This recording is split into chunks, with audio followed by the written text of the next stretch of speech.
యెషయా గ్రంథము 14 అధ్యాయము 17 వాక్యం. భూమిని కంపింపజేసి రాజ్యములను వణికించినవాడు ఇతడేనా? లోకమును అడవిగా చేసి దాని పట్టణను పాడు చేసిన వాడు ఇతడేనా? తాను చెరపట్టిన వారిని తన నివాస స్థలములకు పోలేని వాడు. చూసారా? ఆ 3 పాయింట్లు మీరు జాగ్రత్త చేస్తే లోకమును అడవిగా చేశాడు. నిన్ను అతని మాట విని లోకమును ప్రేమించిన వాడిని తను చెరపట్టినాడు. చెరపట్టబడిన తర్వాత తన నివాసానికి పోకుండా అడ్డుకుంటున్నాడు. మన నివాసానికి మనం పోకుండా అడ్డుకుంటున్నాడు. ఏమిన్నాడు? వారి స్వభావం వల్ల పెడతాడు, వారి ఆస్తుల వల్ల పెడతాడు, వాటన్నిటిని బట్టి మనం దిమ్మరించేసి పానీకం చేస్తాడు. అయితే ప్రేమమైన దేవుడిని ప్రక్కన నిలబడినాడు.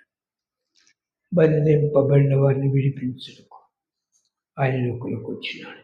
శత్రువు చేత బంధింపబడిన నిన్ను విడిపించి వాడుకోవటానికి వచ్చినాడు. అది నీకు తెలియదు. నువ్వు ఆయన చేత రక్షింపబడిన తర్వాత నీవు నీ సొత్తు కాదు. నేను కడిగినారు, ఆయన రక్తం ఇచ్చినారు, ప్రాణం పెట్టినారు, తనకున్న సమస్త ఉత్సాహం చేసినాడు. ఆయన మార్గంలో నడవాలంటే నువ్వు దేని వైపు చూడకూడదు. నేనేంతరం ఆయన వైపు ఉండాలి. మహిమ కలిగిన పట్టులోనే ఉండాలి. ప్రేరసోదరా, ఎంతోమంది వారి జీవితాన్ని దేవుని చేతులు పెట్టుకున్నారు, సహించినారు, శిలువలు మోసినారు, మహిమలో ఉన్నారు, ఆనందించినారు. పరలోకం అన్నది అన్ని విషయంలో నేను 71లో మార్మస్ పొందినాను. దాదాపు 50 సంవత్సరాలు చాలా నేర్చుకోలేను. ఇప్పుడు ఎంతో నేర్చుకోవాలని ఆశపడుతున్నాను. కొన్ని విషయాలు బోధలు కూడా చాలాసార్లు రాంగే నా సొంత నీతి. కానీ ఇప్పుడు దేవుని దగ్గరికి వస్తే నడిపిస్తున్నాడు. నువ్వు పనికిరావు, పరలోకం ఉంది. ఎప్పుడు పరలోకం ఎప్పుడుంది? 1000 ఏళ్ళ పరిపాలన అయిపోయిన తర్వాత పరలోకం ఉందనుకునేవాడిని నేను. కాదు, పరలోకం ఉంది. ఆ పరలోకంకు ముందుగా పరదయిస్తుంది. 2 ఉన్నాయి. యేసు ప్రభువు దొంగతో చెప్తున్నాడు, నిశ్చయంగా నీవు నేను నాతో కూడా పరదయిస్తున్నావు. ఆ పరదయిస్ ఎవరికంటే మోగవారు, చెవిటివారు, చూడలేని వారు, గ్రహింపలేని వారు, చిన్న బిడ్డలు, పరలోకంలో కొన్ని తెలియని వారు. యేసు ప్రభువు రాక మునుపు ఉండి చనిపోయిన వారు, వారందరికీ పరదయస్సులు తర్పిస్తారు. దేవుని కరిగి యేసు వచ్చిన తర్వాత ఆయన రక్తం కడగబడి పరిశుద్ధంగా ఉంటూ ఆత్మ కొరకు భారం కలిగి కొన్ని ఆత్మ రక్షణ నడిపిస్తూ క్రీస్తు మార్గంలో నడుస్తూ ఆయన స్వరూపులకి శిలువకు వస్తే వెళ్ళిన వారంతా పరలోకంలో ఉన్నారు.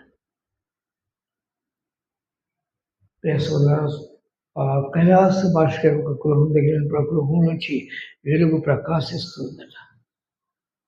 ఏమిటి ఈ గృహం ఎంత అందంగా ఉంది, ఈ వెలుగు వస్తుంది ఏంటి? ఆ తలుపులు తీయబడి చూస్తే ఒక వృద్ధుడు వెలుగుతో నింపబడి ఉన్నాడు. ఏమిటి? ఎవరి పేరు? యేసులరా ఎవరేమని తెలుస్తుందా? మహాప్రకటన గ్రంథంలో ఉంటుంది. ప్రకటన గ్రంథము 7వ అధ్యాయము 13వ వాక్యం చదవండి.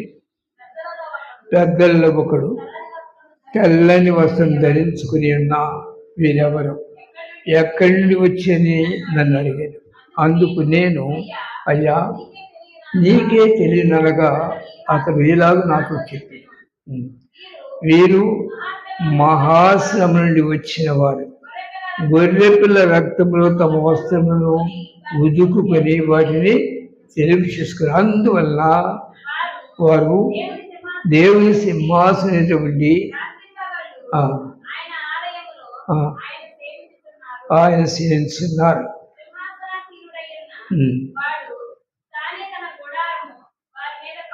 ప్రియసోదరుడా, ఈ లోకములో దేవుని కొరకు నువ్వు మహాశ్రమలను విడిచిన, శిలువను మోసినప్పుడు ఆయన నీకు ప్రతి భాషను తెలిసేసి నీకు ఆయన తెల్లని వస్త్రాలించి ఆయన సింహాసనం పక్కన కూర్చొని గొప్ప భాగ్యత ఇస్తారు.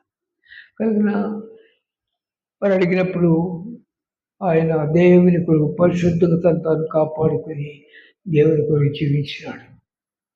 ఆ యొక్క గాయములు దేవుని కొరకు గాయపరచబడినాడు. దెబ్బలు పడిన గాయాలు, ఆ ప్రతి గాయం నుంచి వెలుగు ప్రకాశిస్తుంది.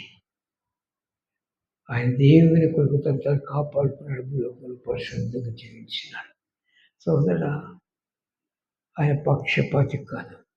ఎవరైతే పరిశుద్ధతను ప్రేమించి లోకంలో ఎన్ని శ్రమలు వచ్చినా దేవునికి అప్పగించి ఆయన లెక్కలేని జీవిస్తారు, వారి మహిమలో ఉంటారు. ఇది మనది కాదు, శాశ్వతం కాదు, నివాసం శాశ్వతం కాదు. ఏదో ఒక దినంలో మనం వెళ్ళిపోవాలి.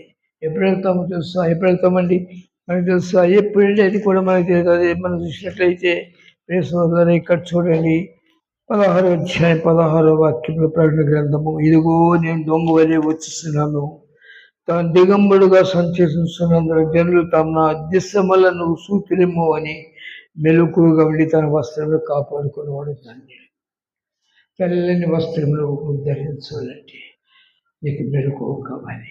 మెలకు అంటే వస్త్రంలో కూడా పాడైపోయి కంపకూడుతున్న ఆ కుమ్మాడు బుద్ధి వచ్చినప్పుడు మెలకు, నేను ఎందుకు ఇలా ఉన్నాను, ఎందుకు ఇలాంటి స్థితిలో ఉన్నాను, ఎందుకు దిగంబడినైనా, ఎందుకు ఈ యొక్క శ్రమలో ఉన్నాను, ఎందుకు నేను దేవుని మహింపరచలేకపోతున్నాను. పరిశీలించి నా తండ్రి ప్రేమమయ్య, ఆయన ఇంట్లో అనేక మంది పనివారు ఉన్నారు, ఆహారం సమృద్ధిగా ఉన్నది. నా తండ్రి ఇంటికి వెళ్తాను. కుమ్మని అనిపించుకుంటూ యోగ్యుడికి అది మారు మనసు గుర్తు పెట్టుకో. నీ పాపపు జీవితం నొప్పుకోకుండా, నీ శరీరంలో ఉన్న బలహీనతలు సరి చేసుకోకుండా ఆయన దగ్గరికి వెళ్ళు. ఎందుకంటే పాపిని ప్రేమించాడు, పాపాన్ని అసహించుకున్నాడు. పాపంతో ఆయన దగ్గరికి వెళ్ళడానికి లేదు, పాపం విడిచిపెట్టాలి. అది విడిచిపెట్టి ఆశ కలిగి, ప్రభువా నేను ఇలాంటి వ్యక్తిని, నన్ను క్షమించు అని ఎప్పుడైతే అడుగుతావో ఈ లోకంలో నీకున్న శోధనలు శ్రమలన్నింటి నుంచి దేవుడు నేను విడిపిస్తాడు. నీకున్న సమస్యలన్నింటి నుంచి విడిపిస్తాడు.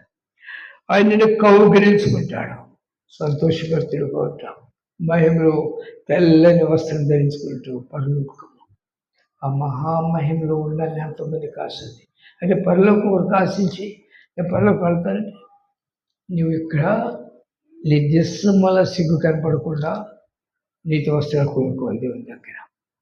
నీ జీవితంతో సరి చేసుకుంటూ రక్తలు ఒప్పుకున్నప్పుడు ఆయన నిన్ను కలుగుతాడు. రెండవదిగా దేవుని నేను మేలు పొందులకు దేవుని యొక్క వాక్యం ఇవ్వబడింది. ఈ వాక్యంను మన హృదయంలో పదిలపరుచుకుని వాక్య ప్రకారం జీవించాలి. నా ఆజ్ఞలు నా కట్టలు కైకూడాలి. వాక్య ప్రకారం జీవించడం అంటే ప్రేసులారా నీకు ఒక సరిహద్దు ఏర్పరచుకోవాలి.